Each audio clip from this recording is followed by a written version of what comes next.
Glória a Deus, meus irmãos. Boa noite, Pai seja com todos vocês. Que bom estarmos juntos para celebrar ao Senhor nesta noite bendita de domingo. Você trouxe a Bíblia Sagrada? Quem trouxe a Bíblia? Quem trouxe? Empunha a espada aí. Quem trouxe a Bíblia? Coisa boa. Então pegue a sua Bíblia aí, por favor, junto comigo, e abra na Epístola de Tiago, capítulo 2, verso 23.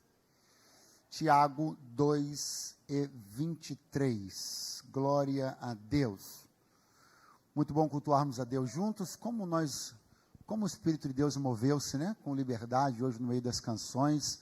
Quem foi muito abençoado hoje aqui pelo Ministério de Louvor, não é? Que coisa boa, tem um algo, aleluia. Muito bom adorarmos ao Senhor. Tiago, capítulo 2, verso 23. Glória a Jesus. Obrigado, pastor Silas, meu pastor. Obrigado, pastor Elisete, pastor Odilton. Bom estarmos juntos, bom servir a nossa igreja. Sempre um prazer e uma expectativa também, em particular. Tiago 2 e 23. Quem encontrou, diga: eu amo a Bíblia. Muito bom. Está escrito assim: e cumpriu-se a escritura que diz: e creu Abraão em Deus, e foi-lhe imputado isso como justiça, e foi chamado amigo de Deus. Agora, por favor, vamos ainda ler o que está escrito no Evangelho segundo João, capítulo 11 e verso 11. João 11, 11, somente a parte A. João 11, 11, somente a parte A. Glória a Jesus. Está escrito: assim falou e depois disse-lhes: Lázaro, o nosso amigo, dorme, mas vou despertá-lo. Quantos dizem amém esta noite? Quantos têm amigos aqui? Quantos têm amigos? Ou uns mais, outros menos? Ter amigos é muito bom. Ter amigo é tão bom que até Deus teve amigo. Isso dá o tom do quanto a amizade ela é agregadora, quanto a amizade ela é abençoadora, quanto a amizade ela é importante para a nossa vida. O tema amizade é um tema riquíssimo nas Escrituras. E eu quero falar aqui essa noite para vocês sobre algo que Deus tem ministrado ao meu coração, que é justamente observar esta amizade, a mais poderosa, a mais pura, a mais tremenda que se pode estabelecer. A amizade entre Deus e o homem. Eu queria dar uma notícia a você. Deus quer ser seu amigo. Você pode dar esta notícia para alguém pertinho de você, diga para ele: Deus quer ser seu amigo. E eu quero incentivar você a acreditar nisso. Incentivar você a começar a trabalhar por isso. Investir nisso. Desejar isso. Se valendo daquilo que é mais importante saber. Que esta é uma iniciativa e um desejo do próprio Deus. Talvez em algum momento, e muito provavelmente, para a grande maioria, para não dizer todos os que estão aqui, em algum momento você possa ter desejado e também investido na tentativa de fazer uma amizade com alguém. E pode ser que isso não tenha dado certo, porque você estava querendo isso sozinho. É muito triste, né? É uma coisa lamentável, mas provavelmente já deve ter acontecido com você.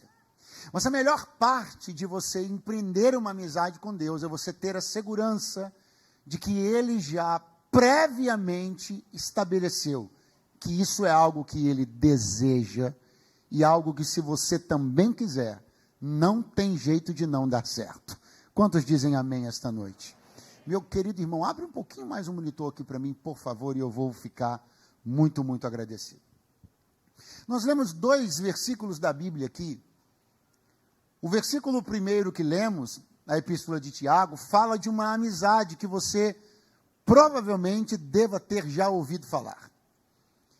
Uma categoria a qual Abraão, pai da fé, foi nomeado, elevado, amigo de Deus. Diga comigo, amigo de Deus.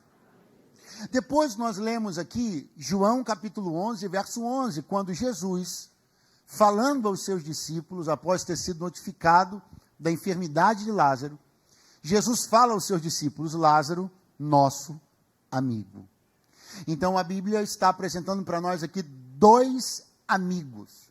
Um amigo de Deus Pai, Abraão, e um amigo do Deus Filho, do Deus encarnado, Lázaro.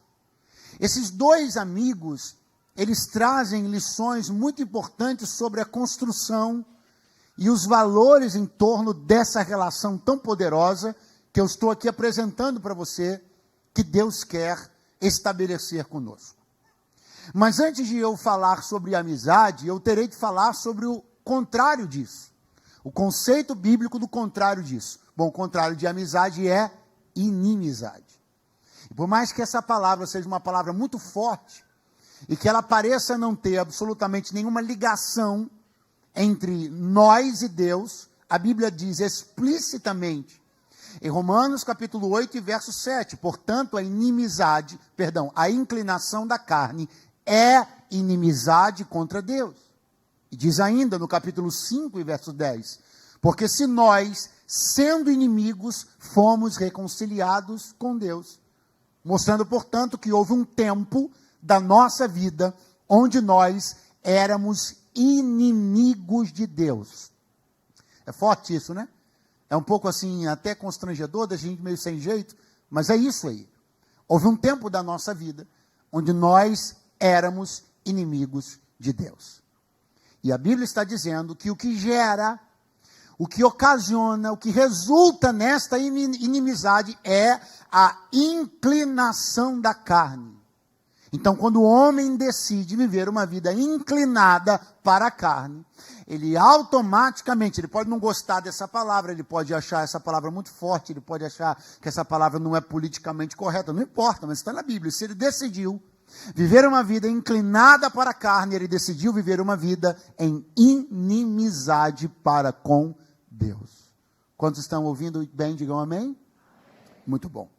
Pois bem, se nós já sabemos, queridos irmãos, que Abraão foi amigo de Deus Pai, e Lázaro amigo do Deus Filho, precisamos agora considerar que, embora isso esteja claro nas Escrituras, fica muito claro para nós também pensar que nem Abraão, nem Lázaro deveriam ter sido os primeiros amigos de Deus. Sim ou não? É só você pensar. Quem é que reunia todas as possibilidades? Quem é que tinha tudo favorável ao seu redor?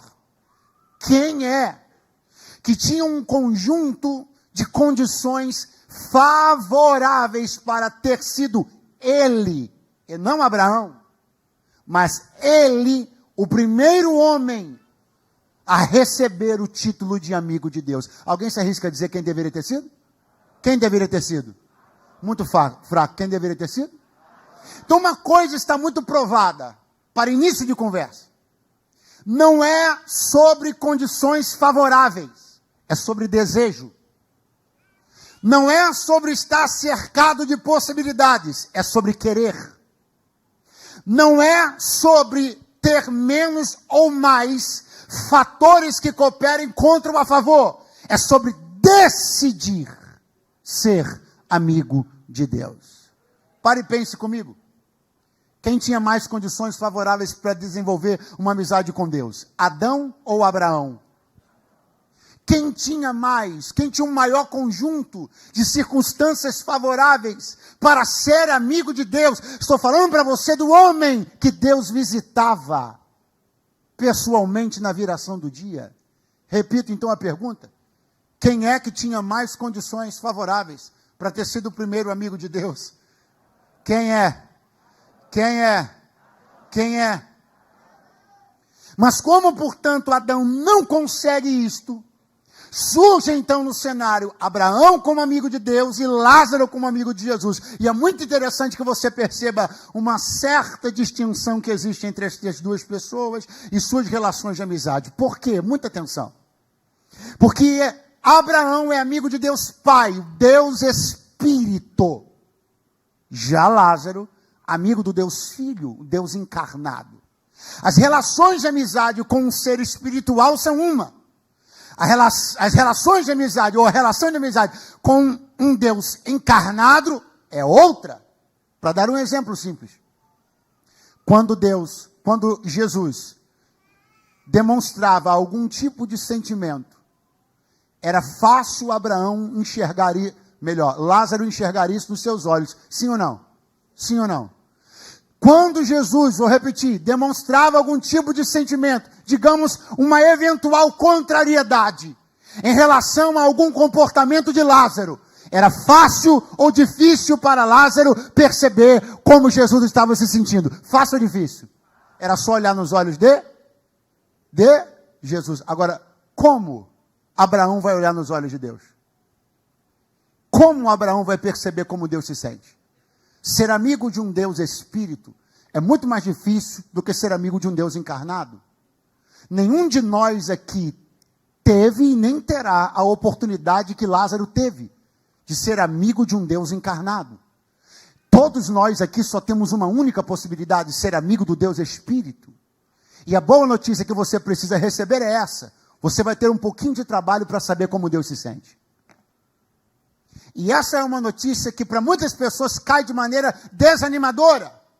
Porque se as pessoas com as quais você convive, você facilmente percebe como elas estão se sentindo naquele dia.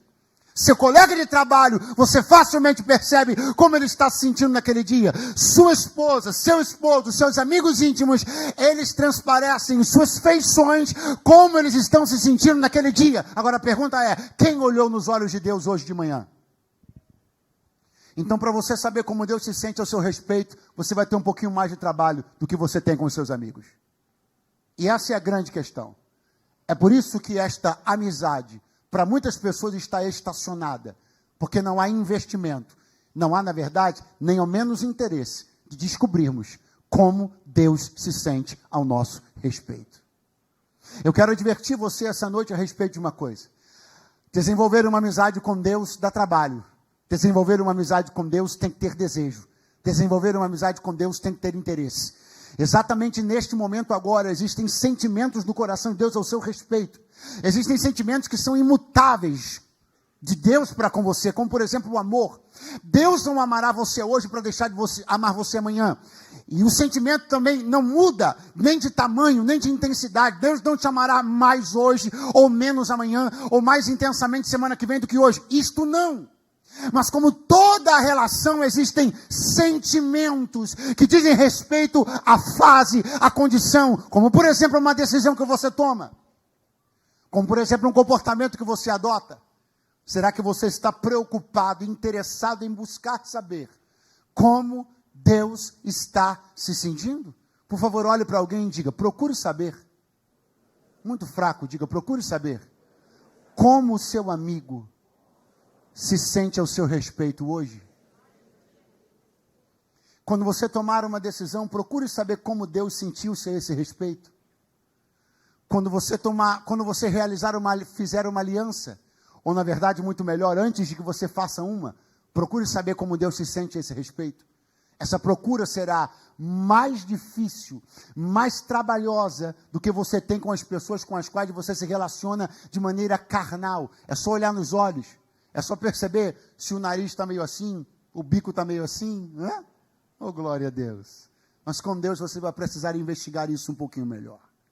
Agora, muita atenção, porque estamos aqui falando sobre essa claríssima, maior facilidade que Adão deveria ter tido em construir essa amizade com Deus em comparação àquele que recebe o título de amigo de Deus, a saber, Abraão.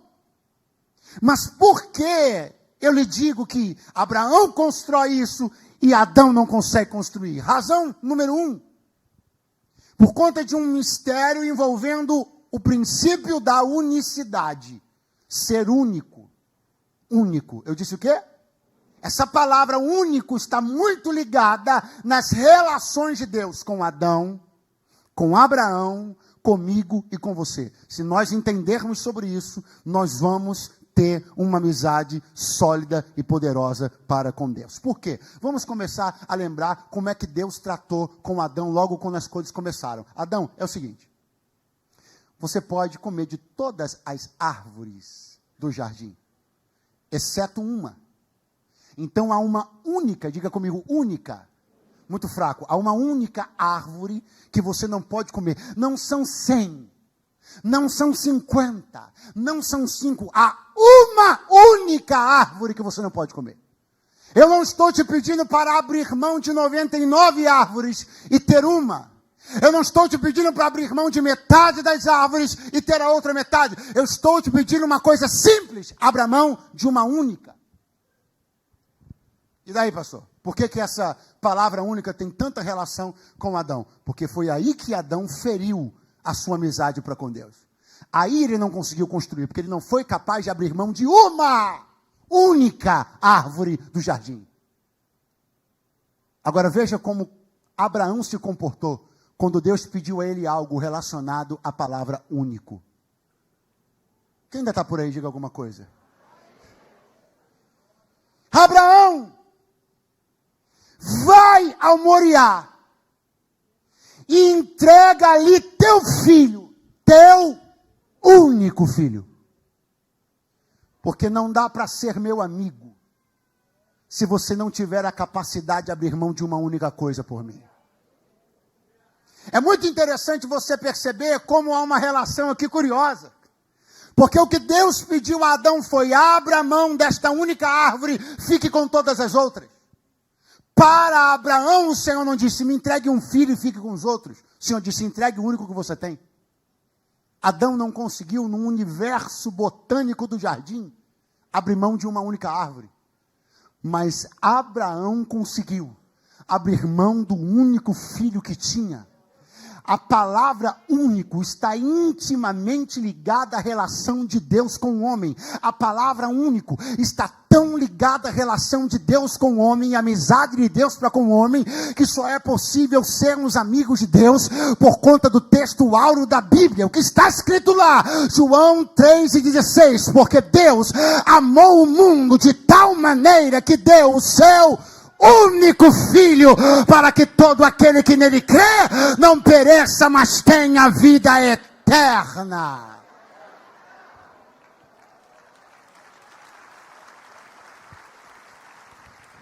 Tem uma pergunta para lhe fazer: do que você está disposto a abrir mão por essa amizade?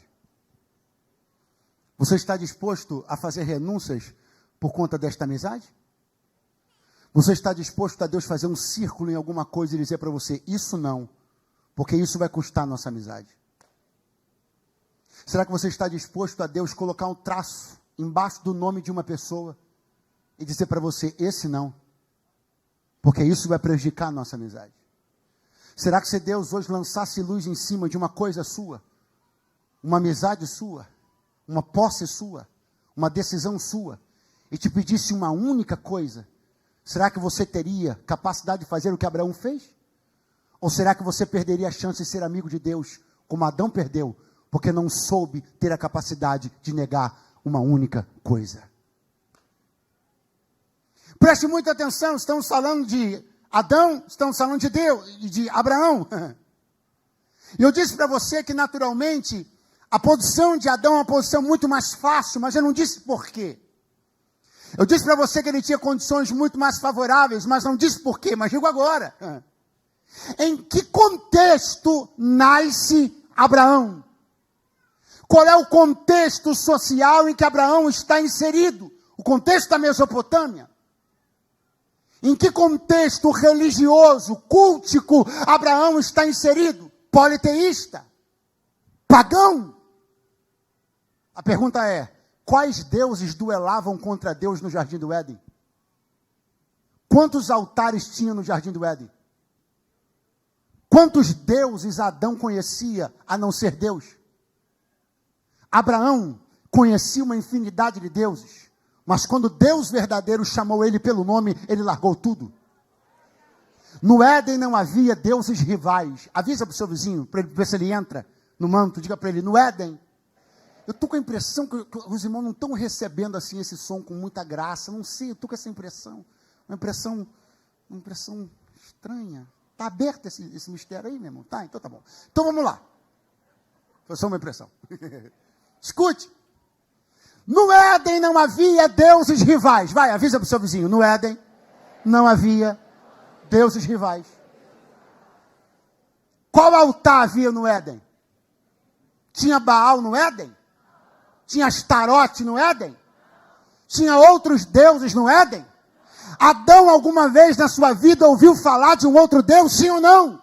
E Abraão? Muitos. Então não é sobre isso. Não é sobre o quão perto alguém está, o quão em dúvida alguém está, o quanto de alternativas alguém tem. É sobre querer ouvir a voz do único Deus. Porque provavelmente você conhece alguém que no meio de uma multidão de deuses, no meio de um monte de lama, no meio de uma montoeira de sujeira, bastou o Senhor falar, Abraão. E provavelmente você também conhece alguém que nasceu dentro da igreja, que nunca conheceu Deus nenhum, mas que está perdido aqui dentro até hoje.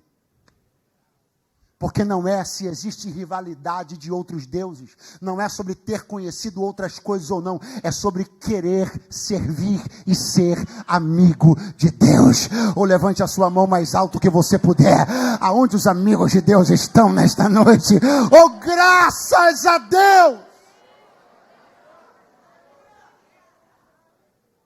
Bom, pastor Eduardo, se não havia deuses rivais no Éden, então Abraão caiu diante de quem? Adão, melhor, caiu diante de quem? Do diabo, alguém vai dizer. É uma forma de entender.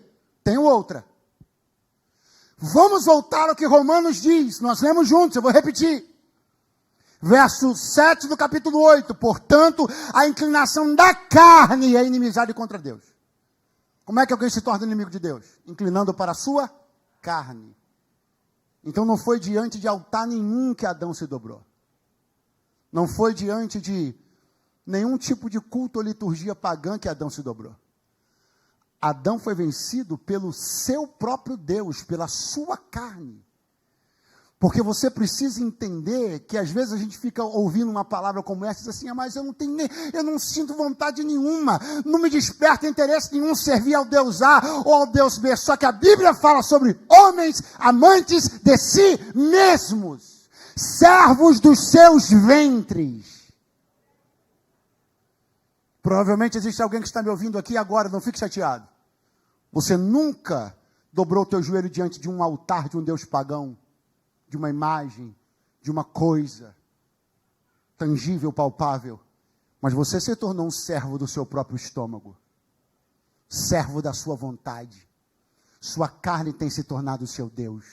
Mas Deus me trouxe hoje aqui para dizer, você vai tirar essa inclinação sua da sua carne e vai começar a construir uma amizade poderosa comigo, que vai revolucionar a história da sua vida, da sua família. Pegue a mão de alguém que está do seu lado, diga para ele, a decisão de Abraão de ouvir o chamado de Deus mudou a vida dele, mudou a vida da sua casa, dos seus familiares, mudou a vida dos seus empregados, mudou a vida de todo mundo.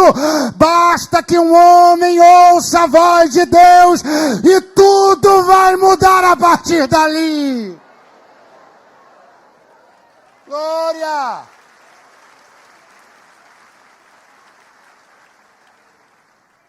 Qual é o ponto de origem de Adão?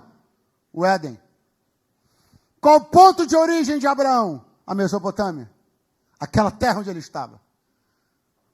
Como é que Adão saiu do Éden? Expulso. Como é que saiu? Como é que Abraão saiu da sua terra? Convidado a um lugar melhor. Vou dizer de novo que você dormiu, mas vai acordar já já. Como é que Adão saiu do seu lugar de origem? Expulso. Como é que Abraão saiu do seu lugar de origem? Convidado a um lugar melhor. Você escolhe se quer ser inimigo de Deus ou amigo de Deus. Os inimigos de Deus são expulsos. Os amigos de Deus saem de seus lugares para encontrarem lugares melhores. Diga comigo, eu estou indo para um lugar melhor. Diga, eu estou indo para a terra da promessa. Eu não estou sendo expulso de lugar nenhum. Amigos de Deus não são expulsos. Amigos de Deus são conduzidos a uma terra melhor. Aleluia! Um credenciamento aparentemente sutil, mas muito forte e poderoso. Aconteceu com Abraão em toda a sua jornada. Mas eu já viro a página para Lázaro. Porque se Abraão vive a mais bela amizade do Antigo Testamento com Deus, se Abraão é o primeiro homem a ser chamado amigo de Deus, se há todo um contexto de inimizade que surge no Éden e que deseja continuar se estabelecendo na humanidade e fazendo com que essa relação de inimizade perdure em Cristo. Só de falar o nome dele, alguém deveria ter dado um amém, pelo menos. Em Cristo. Em Cristo que toda inimizade pode se tornar uma amizade. E quando eu olho para a relação e a história de Jesus para com Lázaro, eu percebo que não por acaso Jesus precisava ter alguém a quem diretamente chamasse de amigo, porque através de Lázaro, profeticamente, espiritualmente, os novos pilares que fundamentariam a amizade do homem para com Deus estavam sendo erguidos. Não é mais sobre o Éden, não é mais sobre Adão, é sobre Jesus de Nazaré. Quem tem um glória a Deus, entregue-o agora, por favor. A história da inimizade, da queda, do pecado de Adão são incríveis, maravilhosas. Você já deve tê-las lido algumas vezes. Mas permita-me lembrar a você algumas questões importantes. A Bíblia Sagrada diz que Deus passeava no jardim na viração do dia. Adão e Eva já tinham caído. Adão e Eva já haviam comido do único fruto que o Senhor disse: não comam. E o Senhor disse para eles: no dia que vocês comerem, certamente vocês morrer. Muito fraco. No dia que vocês comerem, certamente vocês morrer. Deus mente? Deus mente?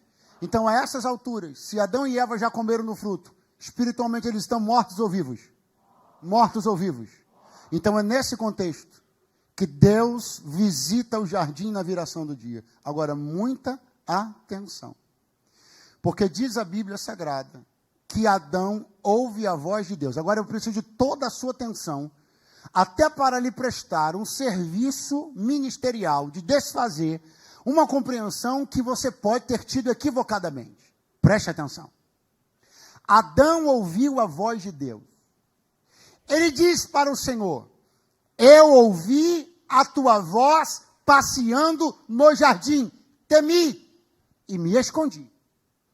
Isso é uma coisa. Segunda coisa, é quando Deus chama Adão. Então preste atenção, são coisas diferentes.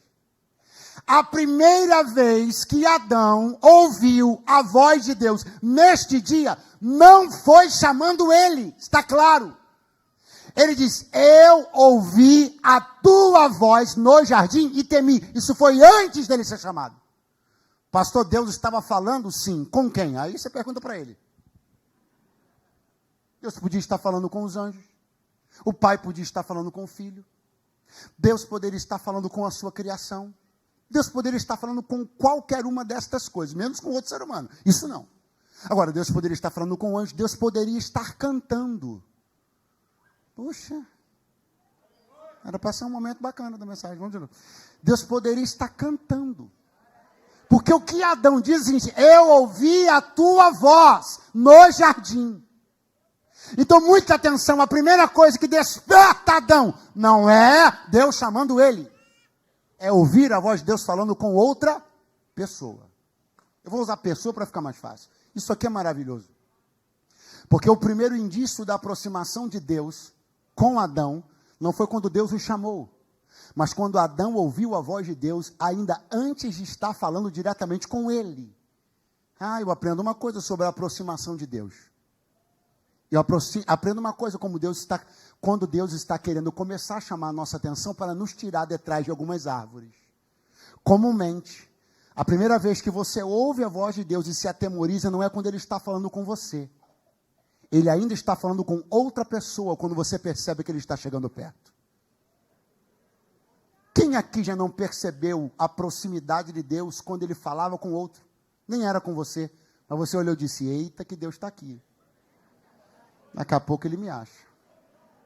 Olhe para alguém que está do seu lado e diga, quando Deus quiser, muito fraco, quando Deus quiser chamar a sua atenção, antes de chamar o seu nome, Ele vai fazer com que você saiba que Ele está chegando perto, falando com alguém. Você saberá que Deus está chegando perto, e aí antes dele chamar teu nome, comece a se ajeitar, porque Ele está chegando perto. Aí antes dele chamar teu nome, comece a consertar o que tem que consertar, porque Ele está chegando perto. Os passos dele são anunciados pela sua voz. Antes que Ele chame Eduardo, Ele faz com que eu perceba que Ele está chegando perto. É hora de sair de onde não deveríamos estar. É hora de clamar perdão e misericórdia, porque eu sinto que Ele está chegando perto. E se Ele está falando com o meu vizinho, daqui a pouco é comigo.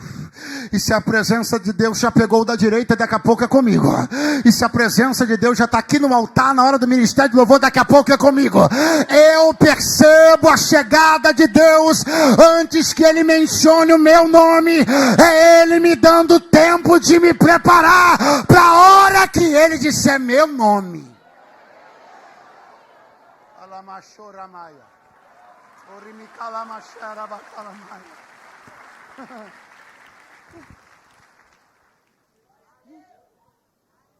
Aí, agora sim, depois de Adão ter ouvido a voz de Deus falando, não sabemos com quem, mas não era com ele.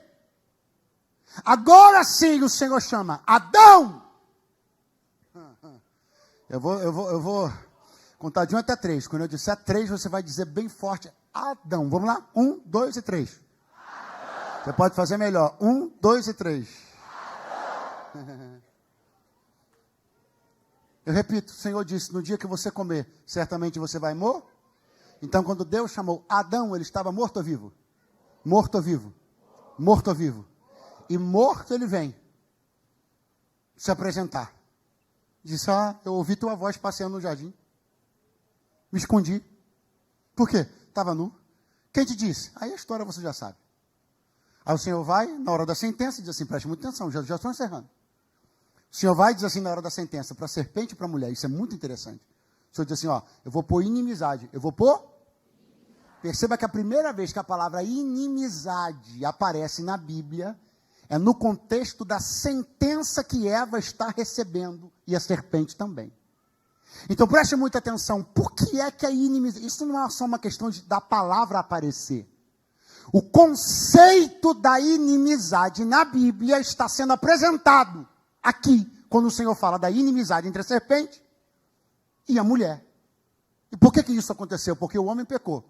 Porque o homem cumpriu o que nós já lemos aqui em Romanos. A inclinação da carne é inimizade contra Deus. Pastor, o que o Senhor está querendo dizer? Que o homem só teve um inimigo.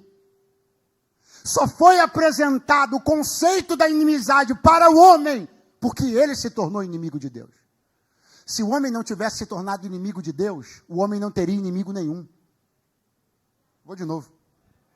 Se o homem não tivesse se tornado inimigo de Deus, o homem não teria conhecido inimigo nenhum. A inimizade só surgiu nas relações humanas, vou repetir. A inimizade só surgiu nas relações humanas, porque o homem caiu. Era para que eu e você nem soubéssemos o que é ter um inimigo. Só que quando o homem escolheu ter como seu primeiro inimigo justamente a Deus, ele acabou tendo muitos inimigos depois. Mas quando eu e você escolhemos, alguém levantou a mão lá atrás, eu vou ficar com aquela irmã. Quando eu e você escolhemos ser amigos de Deus, mais alguém lá na galeria, quando eu e você escolhemos ser amigos de Deus, todos os nossos inimigos serão vencidos, porque tendo o Senhor como nosso amigo, nenhum inimigo prevalecerá contra você.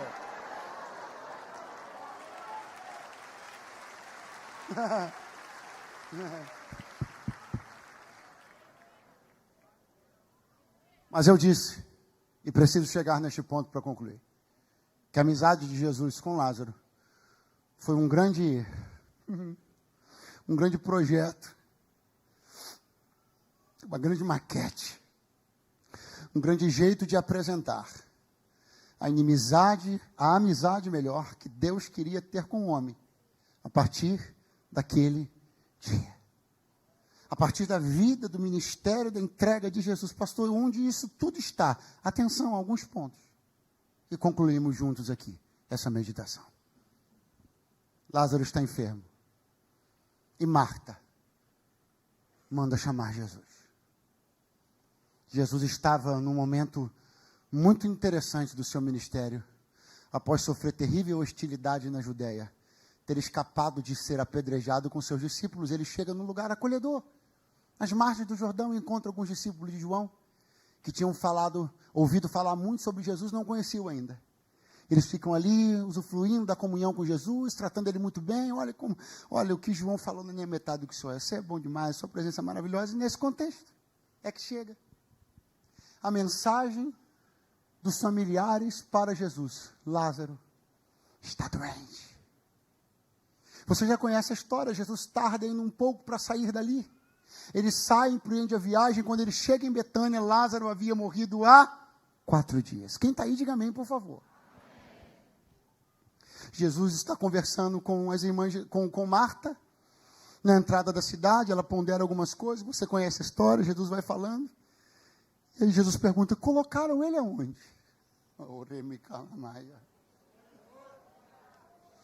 Aí vai Jesus se aproximando. Isso aqui é maravilhoso, porque eu estou falando só para te lembrar da restauração de um conceito de amizade perdido lá no Éden. Agora vamos ligar os pontos.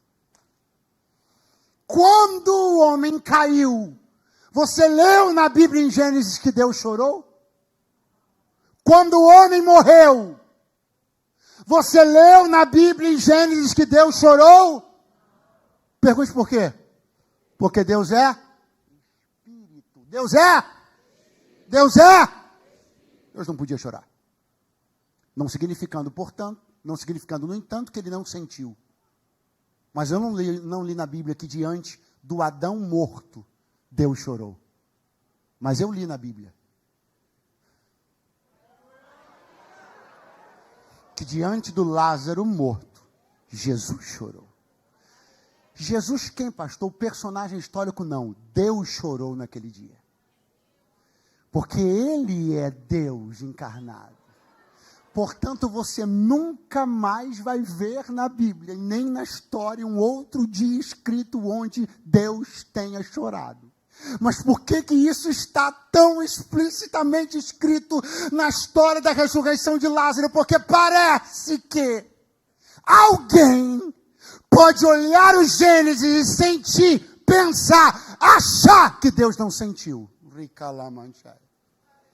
Pode ser que alguém julgue a ação de Deus fria. Pode ser que alguém pense que Deus agiu pragmaticamente e que não sentiu a morte de Adão. Aí o Senhor vai e parece incumbir Jesus de deixar claro para todo mundo que Deus chora. Isso é poético. deixar claro para todo mundo que ele chora por um amigo. Eu queria que você achasse a mão de alguém que está do seu lado e dissesse para ele: pelo amor de Deus, nunca pense que Deus é indiferente à morte, à queda, à doença, seja lá o que for. Jesus fez em João 11:11 uma coisa para ficar provado que Deus sente a morte, a queda do homem, mas do mesmo jeito que ele não só chorou, mas como chorou e resolveu. Ele me trouxe hoje aqui para dizer: não é choro por choro, não é pranto por pranto, eu lamento e te ofereço uma possibilidade de se levantar.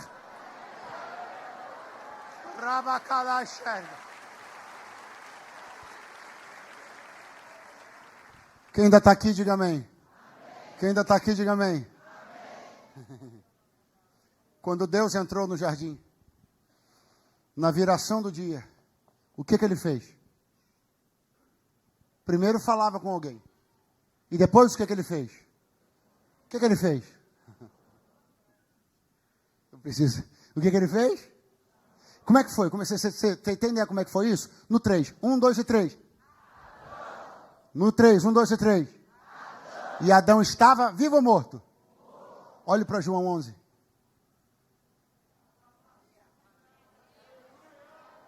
O que Jesus está fazendo se não entrar no ambiente? A Betânia de Lázaro é o Éden de Adão, o ambiente. O Senhor Jesus entra. Quem está lá, o amigo, vivo ou morto? Vivo ou morto? E Adão lá estava vivo ou morto? O que Jesus vai fazer? O que Jesus vai fazer? O que Jesus vai fazer? Então, enquanto você levanta a tua mão nessa noite, eu tenho uma palavra de Deus para te dar. Ele está chamando você pelo teu nome esta noite. Saia de onde você está, da escuridão que você está, detrás das árvores que você estiver, porque o Filho de Deus não chama mortos para continuarem mortos, ele chama mortos para voltarem à vida.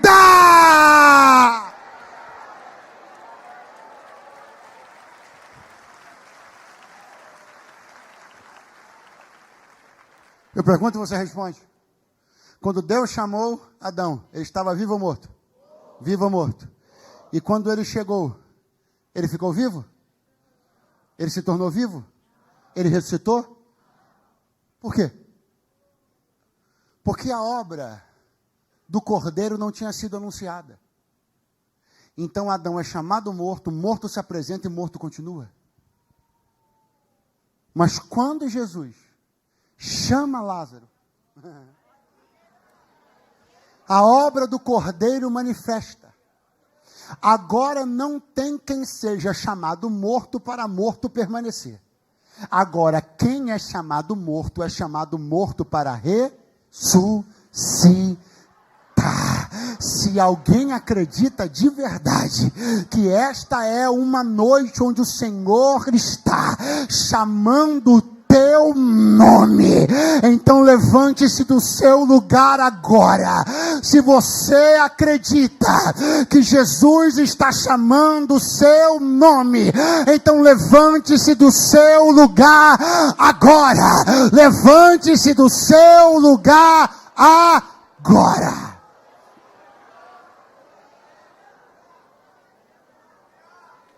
Você não nasceu para a distância de Deus.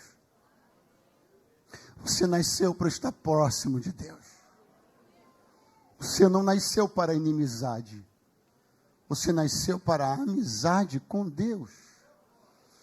Mas você está fazendo tudo para não ser amigo de Deus. Não fique chateado, mas é a verdade.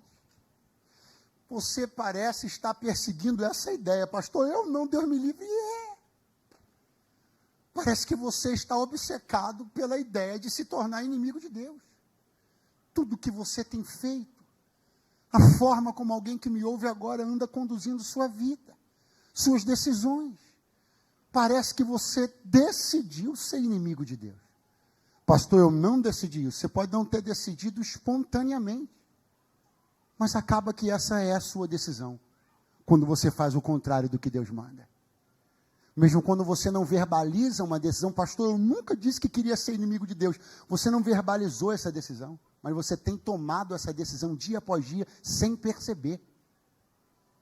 E para Deus não conta apenas o que você fala. Pastor, nunca na minha vida falei que eu queria ser inimigo de Deus, mas muita coisa que você tem feito tem provocado essa inimizade. Não é só sobre o que você fala, é sobre como você anda e o que você faz. Mas nesta noite, há uma grande porta.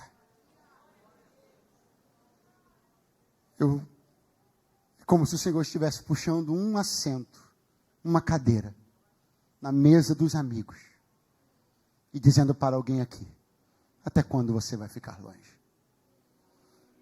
Eu também quero que você seja conhecedor da minha vontade. Jesus disse para os seus discípulos, já não vos chamo servos, porque o servo não sabe o que o Senhor faz. Estou chamando vocês de amigos, porque não há nada que eu tenha feito que vocês não saibam. Deus quer revelar a vontade dele para você. Deus não quer que você seja pego de surpresa com as coisas que acontecem no mundo espiritual. Ele quer te contar antes, mas ele só conta para os seus amigos. Pastor, eu sou a pessoa que tem tomado algumas atitudes, que tem vivido uma vida que hoje eu entendo. Eu comecei chateado, fiquei bicudo, mas foi a palavra e eu estou entendendo que eu sou essa pessoa aí. Estou desenvolvendo uma inimizade com Deus. Só que eu paraliso esse processo hoje. E eu permito Jesus me chamar da morte do pecado para a vida, para eu me tornar amigo dele. Isso consiste numa aliança com Deus. Uma aliança que precisa ser expressada publicamente. Uma decisão que precisa ser manifestada em gestos concretos.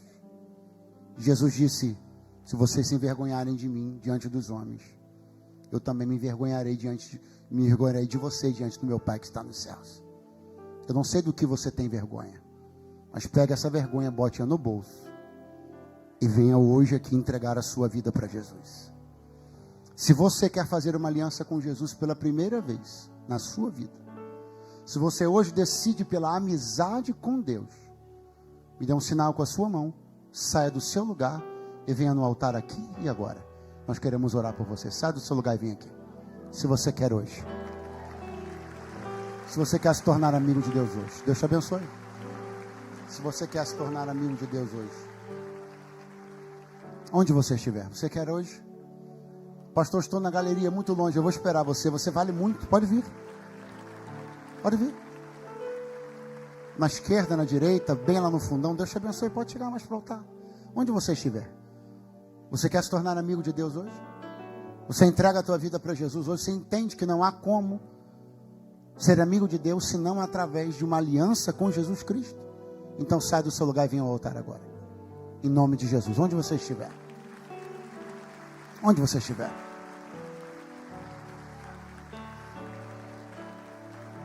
Se você tem alguma dúvida, se não conhece a pessoa que está do teu lado, pergunta para ela aí, você já é amigo de Deus? Pergunta para ela. Pergunte se já é amigo de Deus. Você já é amigo de Deus? Onde você estiver, sai do seu lugar agora. Hoje é noite de decisão. Isso não pode continuar como está. As coisas não podem continuar como estão. Você já fez tanto para ser amigo de pessoas que fizeram pouco caso de você.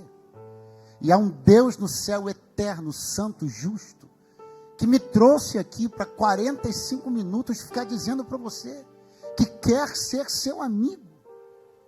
E você vai continuar indiferente a isso? Então é pela última vez que eu vou perguntar. Você quer hoje? Deus te abençoe, querido. Você quer hoje? Pastor, eu acho que não é comigo, é com você sim. Deus está chamando você, como Jesus chamou a Lázaro, Ele está chamando você aí agora. A voz de Deus é inconfundível. Você pode assistir filme e se emocionar, não é a mesma coisa. Você pode ouvir uma música e se emocionar, não é igual. A voz de Deus é inconfundível.